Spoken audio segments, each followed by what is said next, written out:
L-imħallef Francesco De Pasquale jappella biex il-qrati ikunu fuq quddiem-net f'kampanja biex il-poplu ikun aktar infurmat dwar id-deċiżjonijiet tal-qrati. Huwa għamel din id-dikjerazzjoni waqt l-ewwel seduta tiegħu bħala imħallef. Ħtieġa li jinstab mezz biex il-qrati jkunu aktar media savvy fid-dinja tal-lum u possibilment jista' jsir kemm billi jiġi kreat uffiċċju ta' komunikazzjoni għall-qrati u aktar importanti kampanja edukattiva fit-tul dwar il-liġijiet, deċiżjoni ta' qrati u l-operati in ġenerali ta' qrati.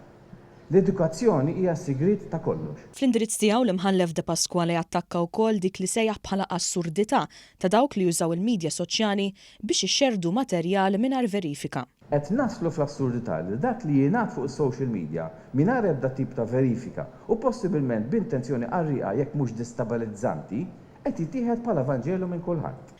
L-imħallef De Pasquale li għamil snin twal fuq il-Bank tal-Maġistrati qal li hawn isir xogħol kruċjali fil-kamp kriminali li ma jiġix apprezzat, anzi jiġi mkasbar anki b'teddid. Huma ftit dawk li apprezzaw verament it-toqol tax-xogħol tal-Maġistrat. Li ma xogħol ikollhom jagħmluh fi skrit u mingħajr daqta trombi, mingħajr ma jippretendu grazzi mingħand ħadd u anzi ġeneralment jiġu kritikati minn nies li ftit li xejn kollhom idea tal-fatti tal-każ, aħseb wara l-konsiderazzjonijiet legali tal-każ. Fawla 22 fil-preżenza tal-Ministru tal-Ġustizzja Owen Bonnici, uffiċjali tal-Korp tal-Pulizija, membri tal-Ġudikatura, avukati u qraba, l-imħallef qal li se jagħmel sforz biex iwettaq ġustizzja fi żmien raġonevoli.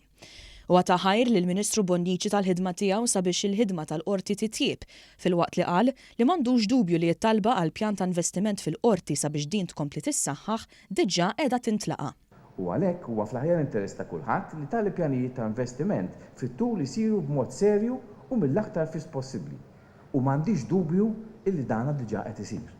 Dr. Pasquale temm is-seduta inawgurali tiegħu billi wieħed li fil-ħidma tiegħu se jżomm fuq quddiem-net ir-rispett lejn il-bniedem. Żomm quddiem għajnejja li kull ċittadin huwa uman u għandu jiġi trattat b'rispett u lejalità.